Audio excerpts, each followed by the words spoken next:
Hip-hop is the culture the world reflects. Status on the streets can bring you hood respect, but usually a block star's met with death. It's a dangerous game, homie, watch your step. Yeah, the cars and the women are enticing, but those envious bullets, could end your life, man. Thinking a big boss soars like an eagle, until you're double crossed by your own people. Hip-hop murders, hip-hop murders, murders, hip-hop murders, hip-hop murders, murders, hip-hop murders.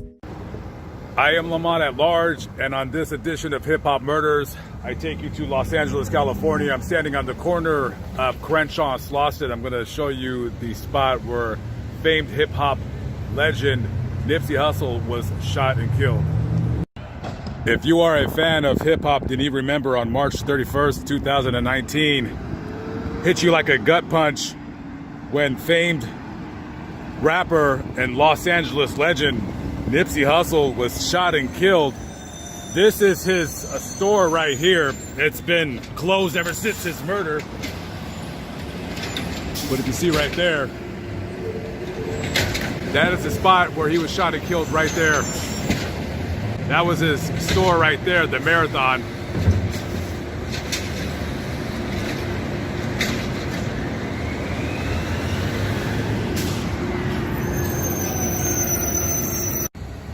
So as the ambulance was working on Nipsey Hussle, after he got shot 10 times, one of the bullets striking him in his abdomen, severing his spine.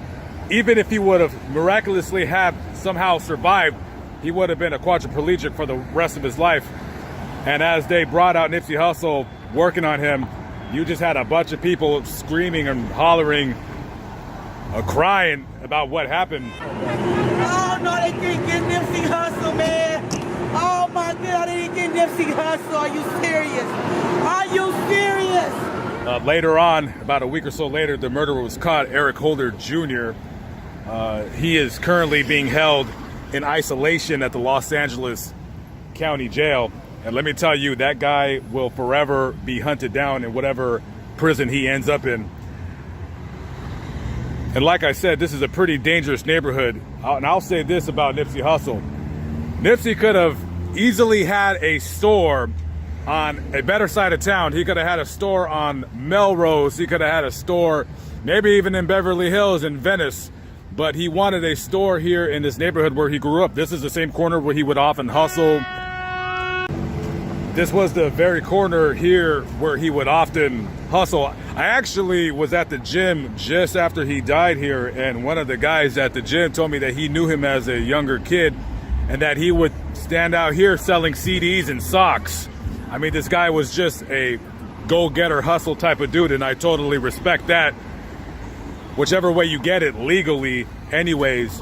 And like I said, this guy could have had a store in any neighborhood, but he chose to have a store in the neighborhood where he grew up, trying to better his neighborhood, trying to, you know, empower people here and hire his friends and people and part of his community.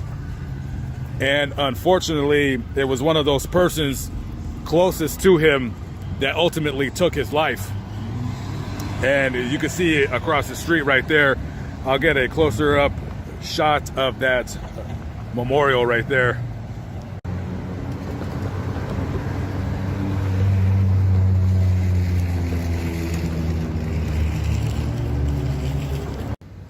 We have another Nipsey Hussle memorial. And if you notice his picture right there, he has a tattoo on his face that says, "God will rise." That's what his name means in Eritrean. His real name was Eremias Ashkadam, and I believe that might be Eritrean writing right there. His father was born in Eritrea. And you can see right here, this is the backside of the alley. I'm not sure if he owned this property, this land or not, but this was a very famous intersection. And even though Nipsey Hussle was a multi-millionaire, he was very easy to practically say what's up to. He was very down to earth, even though he was quite wealthy, or rich anyways. You could just come in and say what's up to him, and oftentimes he would be right here. And unfortunately, it was that day where one of his supposed friends gunned him down for some unknown reason. Cowardly way too. If you see the video online, after he shot him, he kicked him in the head. Just a brutal thing that he did. Very, very cowardly. It actually made me sick and angry, just the way he did that to him. All right, so we're gonna take a trip down the street right here. Currently, we're on our way to the California Hospital Medical Center. That is the hospital where they took Nipsey Hussle after they shot him. It's about 6 miles down the road from where he was ultimately shot and later on eventually killed. Now, you might ask, why would they take him to a hospital so far away from where he was shot? And that question, I really can't say. They might have a really good trauma center there. I'm not really sure. It's basically in the downtown Los Angeles area. And considering how much traffic is here, in my personal opinion, I would have tried to take him somewhere else.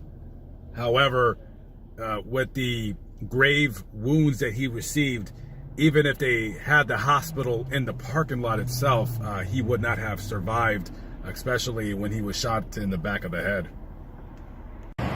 Currently, right now, I'm at the 1400 South block of Grand Avenue here in downtown Los Angeles, and this is the California Hospital Medical Center. This is the hospital where Nipsey Hussle was taken and treated for his gunshot wounds before he succumbed to them. He was alive for about 35 minutes from the estimated time of where he received the gunshot wounds to the time they transported him here. And that is about the time he lived until they declared him dead, when they basically stopped working on him. And I believe that would have been the doors where Laura London ran through when she found out that her boyfriend had been shot and was taken to this hospital right here. Some lady at the time was, by chance, had her phone with her and seen her just screaming, "Nipsey Hussle is my husband." And that video got a lot of views on, I believe it was on Twitter.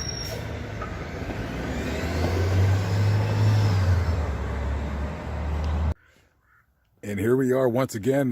This is the grave of Nipsey Hussle. I have previously visited him before in another video. They still have not got him a headstone. Now, there could be a couple different reasons why there's no headstone. Number one, something like that, oftentimes with the family, it might be too permanent. Maybe they just don't want to go through the pain of doing it, because a lot of times it's so final. A lot of people oftentimes avoid it or just never get one altogether. However, I feel that the more obvious reason would be because something like that, when it's being designed, takes a very, very, very long time. So I'm fairly confident there will be a stone here at some point in time. And oftentimes you can find his grave if you recognize these two markers right here. These will be the only markers in the area that look like this. He's buried not too far from Paul Walker. Paul Walker is in the adjacent area down the steps to the left.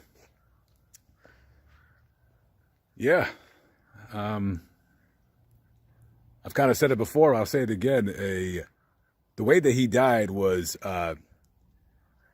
you don't have to be a fan of his music, or, you could just be a total fan of just being a human being to see the way he was murdered. And that is no way to do anybody, to kick him like that on the ground. In my opinion, that made me angry. It's one thing to be murdered, which is always a bad thing, but to be kicked like that on the ground like a dog. Anyways, rest in peace to Nipsey Hussle. Lamont at large, I'm signing off. Catch up with you later. Peace out.